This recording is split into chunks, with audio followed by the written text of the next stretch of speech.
Okay, today we're going to talk about fortune telling. That's the other distortion that's considered jumping to conclusions. And in fortune telling, that's when you make negative predictions that aren't really based on truth or reality, but you can make yourself really miserable with fortune telling. In fact, sometimes it even costs people their lives. And there's two kinds of emotional problems that result from fortune telling, and you can't feel these problems without fortune telling. And one is anxiety. All anxiety and all anxiety disorders must inevitably result from fortune telling, and that's where you tell yourself that you're in danger, that something awful is about to happen when it's not. But you feel it, so you get pretty darn scared. And I'll give you an example of that in a minute. But the other kind of fortune telling is when you tell yourself things will never change for me. And that triggers feelings of hopelessness. And hopelessness is one of the worst dimensions of depression. It's when people sometimes turn to suicide when you think things are never going to change. And I can remember a young woman that I saw early in my clinical work who felt depressed and hopeless, and she was convinced that she could never change, she could never recover, her problems would never be solved. And she told me, Dr. Burns, every night before I go to sleep, I kneel at my bed and I pray to God. And I say, dear God, please give me terminal cancer so I can die in dignity without having to commit suicide and shame my family. And what a sad story is that, but with fortunately a wonderful outcome, because like so many, I've had 40,000 hours working with people with the most severe depression that you can imagine. And like so many others who were sure they were hopeless, she recovered and got back to joy and self-esteem.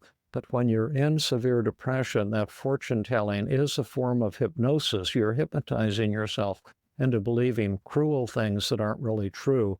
And hopelessness is one of the most cruel hoaxes in depression. And now, how about fortune telling? What would be a great story to tell you about fortune telling and how it leads to anxiety and how it can be a huge distortion? I gave a workshop in Cleveland once.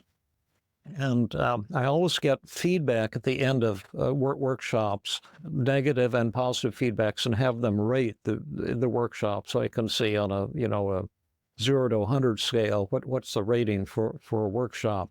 And I always pay close attention to those ratings, and I learn a lot from the negative ratings, and I learn a lot from the positive ratings. But I gave this workshop in Ohio, Cleveland, and I was really demoralized at the end because I felt like I had just done a bad job. And they had hired a young man who was interested in theater, and as a part-time job, he would drive people around.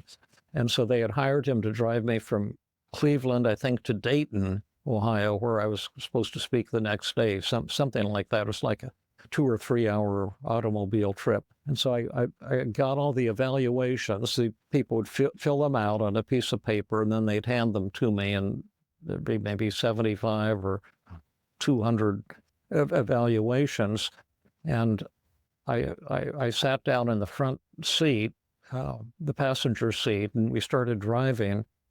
And I told myself I had to force myself to look at the evaluations. But I was ashamed that he might look over and see how bad the evaluations were. So I kind of sat on an angle like this and did it in a way that I was sure he wouldn't be able to see. And I counted them up. I would count up the top evaluations and the second top. I had a method so I could get really quickly a number between 0 and 100. And as I was doing it, my jaw dropped because it was the highest rated workshop I've ever done. And I absolutely couldn't believe it. And I was reasoning from how I was feeling, and I was doing this fortune telling that these things are going to be going to be really terrible. And they were the exact opposite. It was a pleasant surprise. And fortune telling can go in the other way too. You can imagine something's going to turn out really great when it doesn't. And that's also something to be aware of, because you might, lead yourself down the wrong street and end up getting screwed over because of that kind of fortune telling. Like, for example, have you ever gone to Las Vegas or someplace to gamble and told yourself, well, I just know this next dollar I put in the slot machine is going to hit it big? Raise your hands if you've ever felt like something good's about to happen. And then you put your dollar in the slot machine, you pull the handle, and what happens? Your dollar disappears and nothing comes out. So that would be one way that fortune telling can screw you up a little bit in the opposite direction, because you overestimate the positivity in a situation. So all I'm asking you to do in this first series on the 10 or 12, however you want to count, cognitive distortions, is to get an intellectual feeling for what these are. And then later, I've developed tremendously powerful techniques for helping you crush these distortions, and often quite quickly, so you can change the way you feel. But when you're thinking in these distorted ways, you might not realize it, because they're like hypnotic trances. And you don't realize that you're fooling yourself. And sometimes the first step is just write down on a piece of paper what you're telling yourself.